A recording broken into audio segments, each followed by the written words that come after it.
The dust clung to every boot, every breath, and every word unspoken. It was the kind of dry heat that made people slow to move, slower to care, and fastest to judge. At the edge of Red Bluff Rescue Auction, an old hay bale cracked in the sun, splitting like dry bone. Summer light poured through warped slats in the arena roof, casting jagged stripes across the concrete floor. And above it all was silence. Not the good kind. Not the kind you want in a quiet room.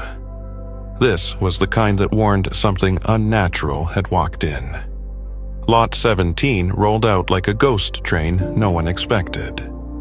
4 German shepherds, each with a burlap sack covering their heads, were led into the center of the ring by a grim-faced handler who didn't speak a word. The sacks were tied tight under their jaws, 2 holes cut crudely for their eyes. No names, no papers, no history, just silent muscle and shadow standing too still to feel right. The auctioneer, a broad man with a handlebar mustache and a lifetime of cattle calls under his belt, cleared his throat like gravel in a tin can. Lot 17, 4 shepherds, unclaimed, no microchips, no owners, opening bid $20. No one moved. Not the woman in the sun hat from Whispering Pines shelter. Not the trucker-looking guy from Coyote Bluff, not even the teenager scribbling notes beside the metal railing. People shifted on their feet, but no hands went up.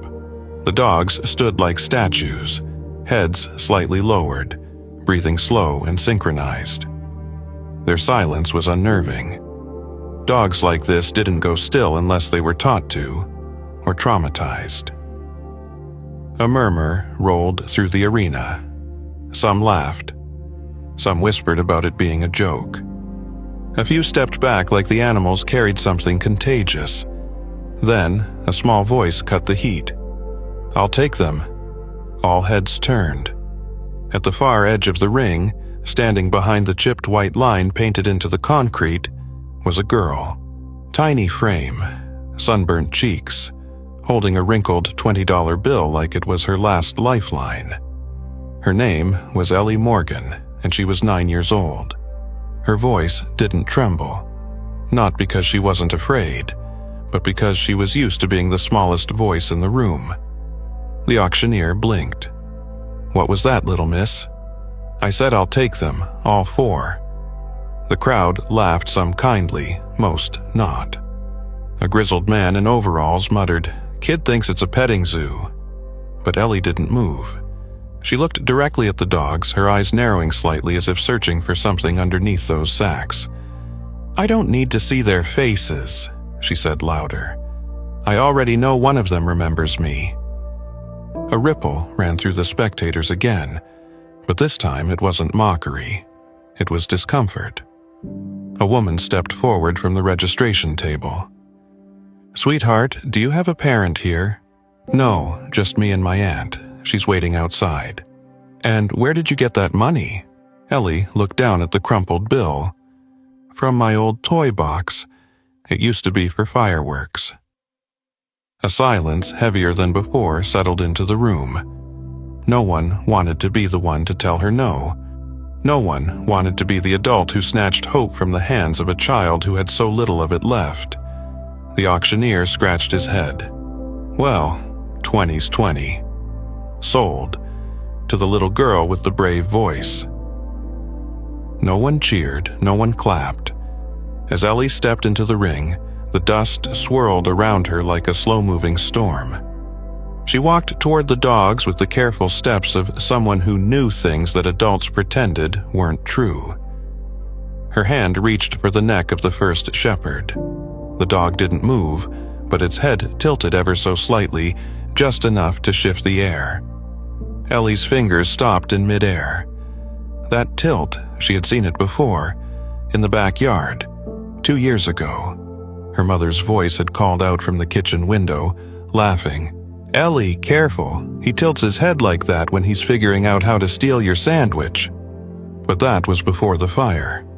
Before the trees turned black and the sky turned red and her world became quiet.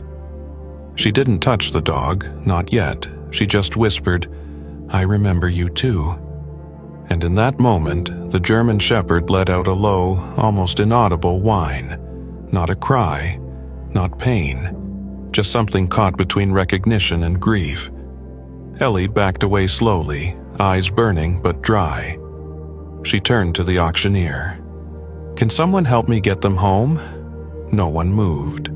Then a young man, barely out of high school, judging by the acne and nervous energy, stepped from the stables. "I can help," he muttered, grabbing the end of a tether rope. Ellie nodded once. "They'll follow. They're just not ready to show it." By the time the trailer door clanked shut behind the last dog, the arena had emptied. No one stayed to ask questions. But long after the dust had settled and the sun had dropped behind the ridge, people still whispered about the girl who bought the dogs no one dared touch. About the shepherds who never barked, never blinked, never turned away. Back in the passenger seat of her aunt's old truck, Ellie held her breath as the dogs lay still in the trailer behind them. Mira, her aunt, said nothing, only glanced sideways once as she shifted gears. "You didn't tell me you were going to bid," Mira said finally, voice soft. Ellie looked straight ahead.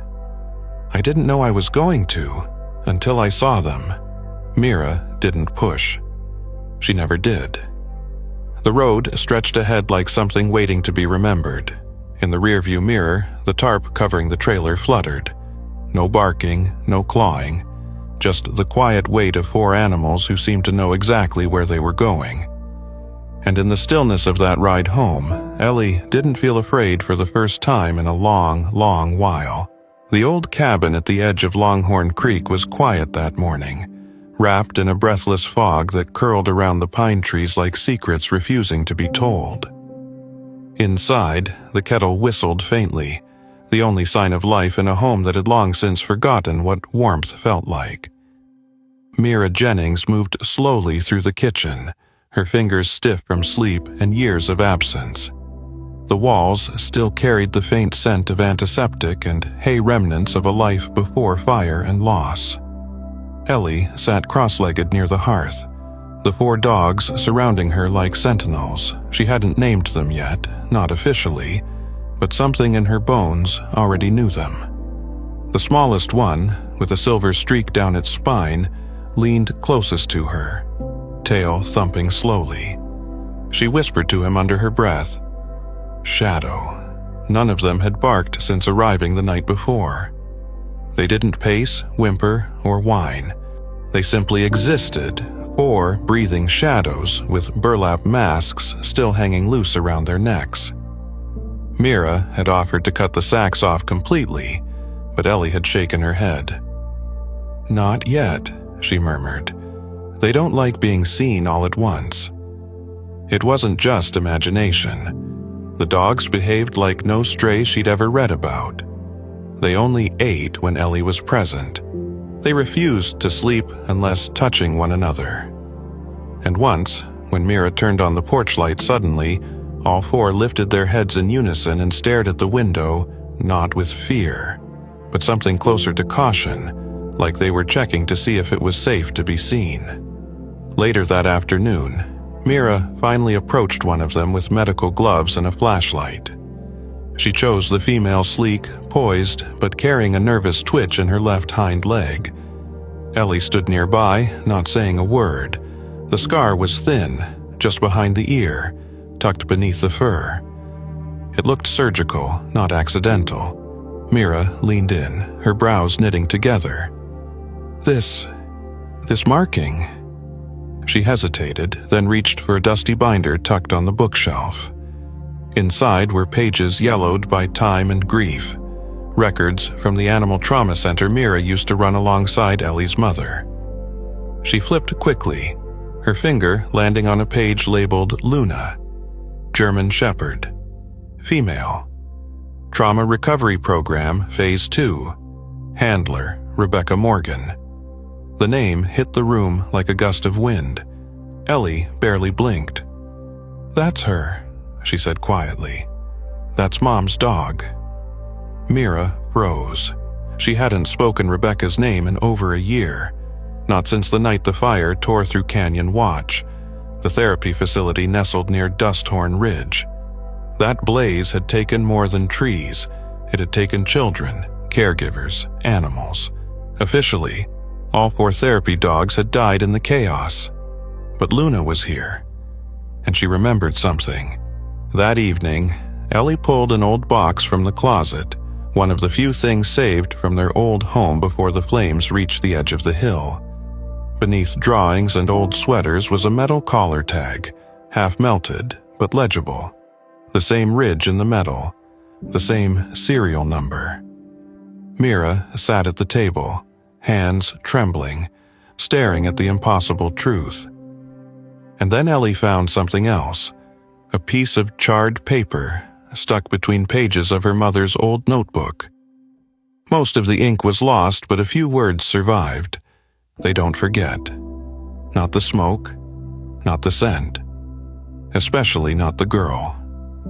The cabin grew cold despite the fire burning low. Ellie sat on the floor, her eyes on the dogs, who lay coiled together like a single creature with 4 hearts. She didn't understand what it meant yet, but something had come back through the smoke. Something unfinished. That night, near midnight, Shadow pawed at Ellie's blankets. Not rough or loud, just enough to stir her. She rose without speaking, without dressing. He led her through the creaking hallway and out into the yard. The sky was cloudless, stars scattered like bones across velvet. The other 3 dogs were already there, standing in a tight ring near the edge of the property. Not barking, not growling, just waiting. As Ellie approached, they parted slightly to let her in the center.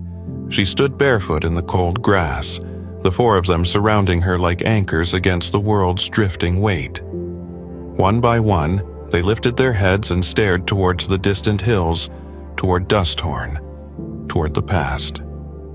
A silence settled over them that didn't feel empty. It felt like a message, old and aching and unspoken. Ellie whispered to no one in particular. "You remember something I don't you?" Shadow leaned into her side, his body warm, his eyes dark and unreadable. For the first time since the fire, Ellie felt safe. Not because someone had come to save her, but because something had chosen to stay. She didn't know where this was going, but she knew, without question, that these dogs had not found her by accident. They had returned with memories that didn't belong in a kennel. They had returned for her. The morning broke over Longhorn Creek in hues of gray and faded gold, as if the sky itself hadn't slept. Ellie Morgan sat cross-legged on the porch steps, her arms wrapped tightly around a threadbare notebook that once belonged to her mother. Around her, the wind rattled brittle pine needles sweeping the yard in aimless patterns. Shadow, the quietest of the 4 dogs, sat just behind her, upright and watchful like a sentry. The others, Luna, Rex, and Hawk, paced near the barn, each step measured, each glance deliberate. Ellie had stopped asking why they never barked. Something inside her said they weren't supposed to, not yet. After what Mira had discovered behind Luna's ear, an old surgical scar she'd seen only on therapy dogs trained under strict cognitive programs, Ellie couldn't stop thinking about the memory of her mother leading sessions with children at the Canyon Watch Trauma Center. Dogs just like these had once been considered healers. Now they moved like ghosts in her backyard. Inside the kitchen, Mira spread a dozen faded documents across the table. Files recovered from her time working alongside Ellie's mom. Patient intake forms, canine training schedules, intake photos. Some edges were scorched from fire, others stained with age. Mira traced one image with a trembling finger. 4 German shepherds lined up under a shade canopy, their expressions alert, their ears pricked toward the camera. No names, but their eyes were unmistakable. Eyes Ellie now saw every day. She tapped the photo, looking up. These dogs were part of the second wave, right before the fire. I was told they didn't make it out. Ellie's voice was barely a whisper. They did. The next day, Mira drove them to dust-horn a windswept pocket of nowhere marked by rusting cattle gates and scattered debris from what used to be an auxiliary research facility. They parked at the edge of the old Canyon Watch storage site. Weeds had overtaken most of the lot, curling around cracked asphalt like fingers trying to reclaim the dead. The facility had been shut down years earlier, buried in legal red tape after the fire and a wave of missing files. But Ellie had found something in her mother's journal, a sketch crudely drawn of the layout of a supply shed where medical notes were sometimes stashed away during heat surges. With the dogs circling close, Mira pried open the warped metal doors. The hinges shrieked like they hadn't moved in a decade. Dust spiraled into the air as they stepped inside. Ellie's flashlight cut through thick shadows and revealed what time had tried to hide plastic bins, scorched binders and file boxes bloated from weather damage. But tucked in the back, wrapped in an old canvas duffel, they found something preserved. A sealed container marked SCP-04, Canine Cognitive Integration. Mira popped the latch.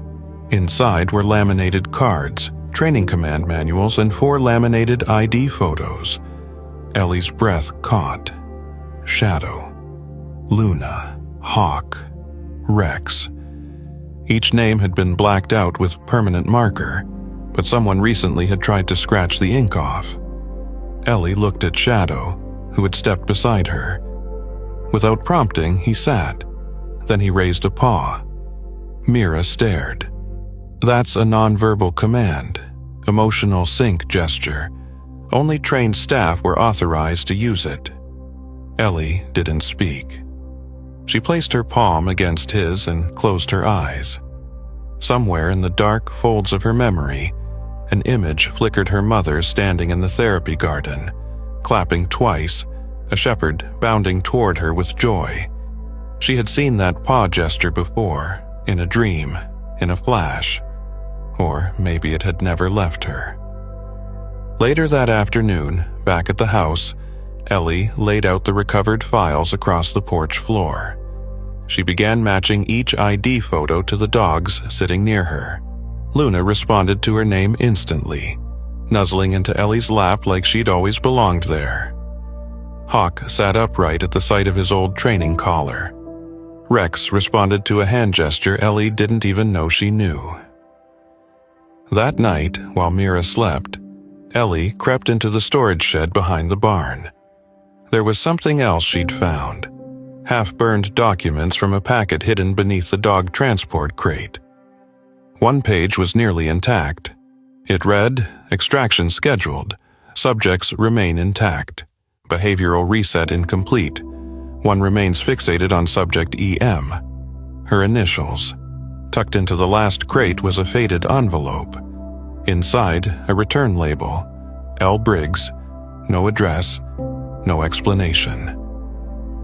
At sunrise, Shadow barked for the first time.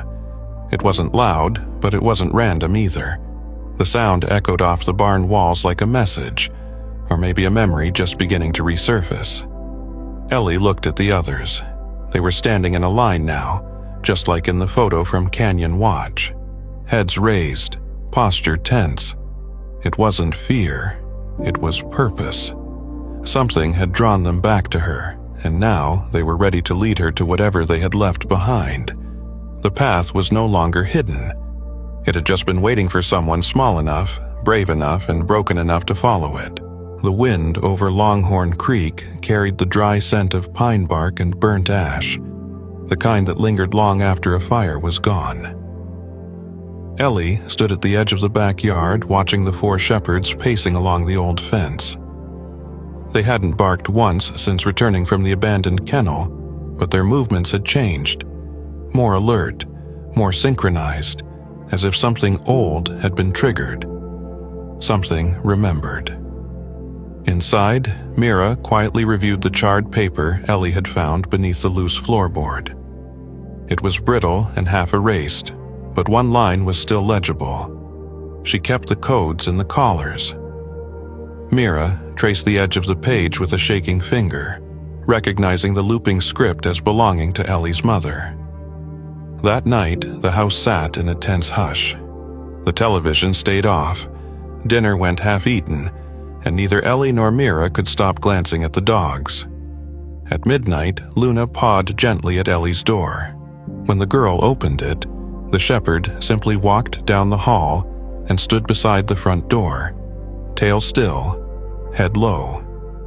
Ellie followed without question, barefoot in her pajamas, and opened the door to the night. Shadow, Hawk, and Rex were already in position by the gate, waiting. None wore leashes. They didn't need to. Mira caught up moments later, flashlight in hand. "We're going," Ellie said simply. "He's still alive." They drove along the forest road until the trees thinned and the dirt turned to gravel. At the farthest bend near the county border stood a crumbling ranger cabin forgotten by most, except the dogs who stopped there without needing direction. Rex pawed at the front porch, then backed off. A dim light flickered behind the window, oil lamp yellow. Inside was a man hunched beside a radio unit, gray hair long and pulled into a frayed tie. He looked up slowly when the door creaked open. Ellie stepped forward before Mira could stop her. "Mr. Briggs?" His eyes narrowed, not with confusion but recognition. "Did they find me?" She shook her head. "I found you." Luther Briggs didn't rise. He simply stared at the dogs behind her, his mouth twitching, not from fear but from a memory rising to the surface. "They still remember," Ellie said. Briggs sighed. "I hoped they wouldn't." In the uneasy quiet that followed, Mira stepped forward. Why cover their faces? Why hide them? Briggs gestured to the chair opposite him. His voice was cracked like frostbitten glass. "Because dogs don't forget, and I couldn't stand to see myself in their eyes." He explained it all slowly. After the fire at Canyon Watch, with the chaos and evacuation, the facility shut down. Records were lost, staff scattered. 4 dogs, trained as trauma response companions for children, had gone missing in the confusion. No one looked for them, not officially, but Briggs had. He found them weeks later near the riverbed, burned and trembling. He brought them to a remote kennel he'd once worked at and tried to help, but his version of help was harsh. He wanted to erase their memories, their triggers, everything. He used SAC masks to suppress environmental recall, noise blockers, and enforced routines meant to overwrite instinct. What he hadn't counted on was that memory doesn't live only in the brain. It lives in scent, rhythm, presence. "They always remembered her," he muttered, eyes flicking toward Ellie. Mira's voice was taut. "You trained therapy dogs like soldiers." Briggs nodded slowly. "I thought I was saving them, but they were never mine to save." Ellie stepped forward. Her hand reached into her jacket pocket and pulled out Luna's old collar. From the stitched leather, she peeled back the lining. Inside, embedded in a shallow slit, was a medical tag engraved with her mother's initials, along with the date, March 17th, the day the center burned. "I don't need proof," Ellie whispered. "I just needed to know they weren't crazy, or broken, or gone." Briggs slumped in the chair. "They remembered their mission, even when I forgot mine." A noise outside, quick, sharp. Ellie turned. A figure moved between the trees too fast for a hiker, too quiet for wildlife. Rex tensed. Hawk let out a low growl. Then everything moved fast. A masked man burst through the back window with a stun prod. Briggs tried to rise but was struck across the chest. Ellie stumbled back as the attacker lunged, Before he could reach her, Shadow hit him like a thunderbolt. Teeth met flesh. Mira swung the flashlight hard. The intruder crashed to the ground, winded. Hawk and Rex closed in with the efficiency of a unit trained for high-stakes extraction. Briggs, gasping, looked up. He was following me, thought the dogs were assets to sell. Police came after midnight. Mira's emergency call had somehow made it through the patchy reception. The man was detained. No ID, no prints, just a satchel filled with tranq darts, collars, and an envelope marked Reclamation Unit. Ellie sat on the porch steps after it was over, wrapped in a wool blanket. Luna pressed against her side, quiet and steady. She pulled out the old photograph from her backpack, the one of her as a toddler, nestled between her mother and 4 familiar shadows. The photo was burned at the edges, but the faces were clear, especially the eyes of the shepherds, alert, loyal, and present. They didn't come back to be pets, Ellie said, barely audible. Mira looked down. No, they came back to finish what they started. Autumn arrived to Longhorn Creek with a gentleness that felt almost deliberate, as if the land itself had decided to make peace with the fire it had once endured. The fields glowed gold under a low sun, and for the first time in years, the air no longer smelled like smoke or old sadness. The 4 shepherds, Shadow, Luna, Hawk, and Rex ran freely across the open pasture behind the Morgan cabin, kicking up dry leaves, tails wagging in synchronized joy. Ellie stood by the fence, one boot propped on the lower rail, her arms folded tightly against the wind. She was taller than she'd been that summer, not in inches, but in presence. The grief she had once worn like a coat had thinned, worn away by each step she took with those dogs who had once worn masks. Whisper Watch Sanctuary had no official opening. There was no ribbon cutting, no newspaper photographer snapping staged smiles. It simply began. One child came, then another. Kids from broken homes, shelters, and trauma centers, most too quiet to speak, but all drawn to the silent, unjudging presence of the dogs. Mira handled the intake forms, the vet care, and made sandwiches in the kitchen that never ran out of peanut butter. Ellie handled the rest. The long walks, the storytelling circles, the art sessions beneath the trees. She read books aloud to kids who hadn't spoken in months and let them brush the shepherd's thick coats until their own trembling stopped. The transformation wasn't loud or quick. It was measured in quiet things, the way Hawk no longer flinched at sudden movement, how Rex had begun to nap in the open sun instead of beneath porches, how Luna gently nudged crayons toward children who didn't yet dare to color, and Shadow, once the most withdrawn of them all, had become Ellie's shadow in truth. He stayed beside her always, head lowered near her knee, gaze sweeping wide like a sentinel remembering what it meant to protect, not out of fear, but love. One afternoon, a reporter from the Longhorn Echo came by. She left with more questions than quotes. Her article ran the next Sunday beneath a photo of Ellie and the dogs surrounded by children drawing chalk hearts on the barn wall. The headline read, "The Girl Who Brought the Masks Back to Life." Donations followed. Not a flood, but enough. Enough to fix the gate, build a second barn stall, and add a shaded deck where kids could sit quietly with a book or a blanket and a dog that listened better than most adults ever could. The sheriff's department, acting on Ellie's compiled report and Mira's sworn affidavit, launched a full-scale investigation into Luther Briggs and his operations. Files recovered from the abandoned auction barn connected him to a broader network of illicit training camps that repurposed therapy dogs for private security and underground trade. His arrest came quietly in a roadside motel 2 counties over. He did not resist. At the sanctuary, no one spoke his name again. Letters started arriving. Handwritten ones. From teens now in foster care who remembered the warmth of Luna's fur against their face. from caseworkers who asked if there might be space for just one more child, one more scared, silent thing in need of remembering how to trust.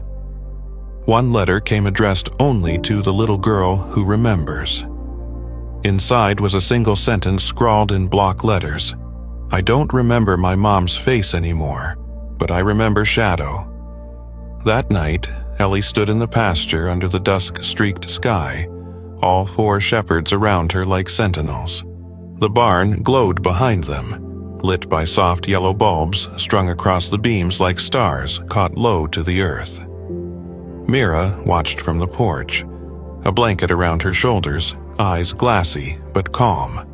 Ellie sat down in the grass. Shadow pressed close. Luna curled at her feet. Rex rested his head on her knee. Hawk lay with his back to hers, facing the horizon as if watching for ghosts that might still try to return. The air was quiet except for the wind and the rhythmic breathing of dogs finally at peace. She closed her eyes and whispered to the night, not for anyone to hear, but because the words had waited long enough. "Thank you for not forgetting me."